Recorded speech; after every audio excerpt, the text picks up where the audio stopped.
Hi, I'm Mike Stevenson, Technical Services Team Lead with Adaptive Display Solutions. In this video, I will show you how to replace a controller in an A-series display. First, we disconnect power to the sign. There are a few ways to do this. The easiest, however, is to flip the breaker supplying the display with its main incoming feed. Our next step is to remove the driver board that resides just over the component we're trying to replace. If you'd like to know how to remove the driver board, feel free to watch one of our other videos in the series, How to Remove an A-Series Driver Board. You see here that I already have the power disconnected, the driver board removed, and the controller board exposed.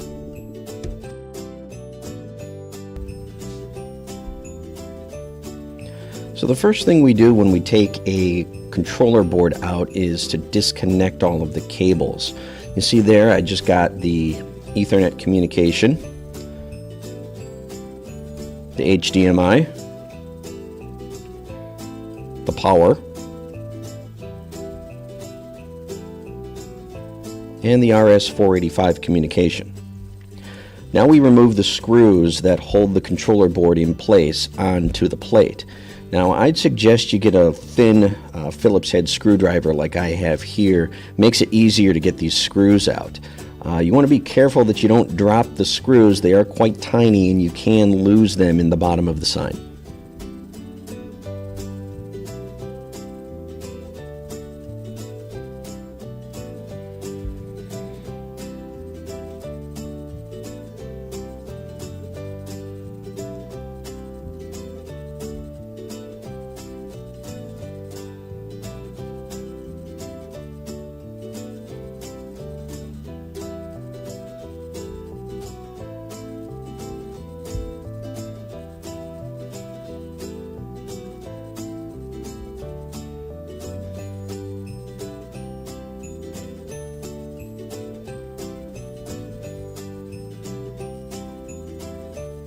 And there's the fourth one, and our controller board will come right out.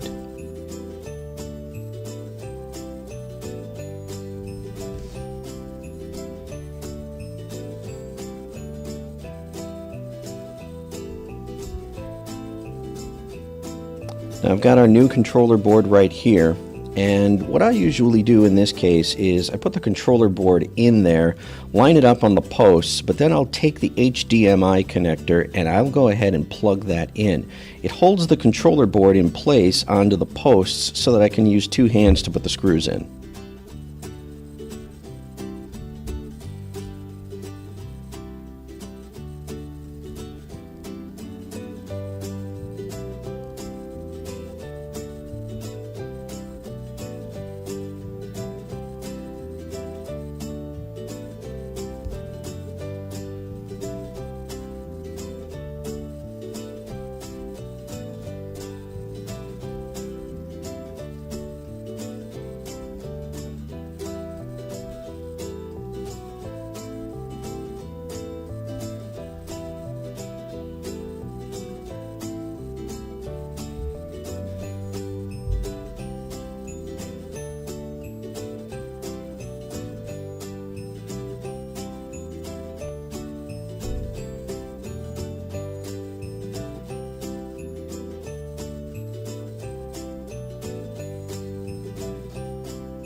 Alright, now that we got our screws in, we can reconnect all of our cables.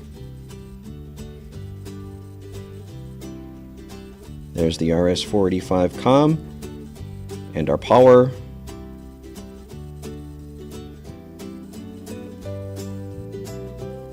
And our communication via the Ethernet cable. So that's it. Put your driver board back on, re-energize the sign, and you're done.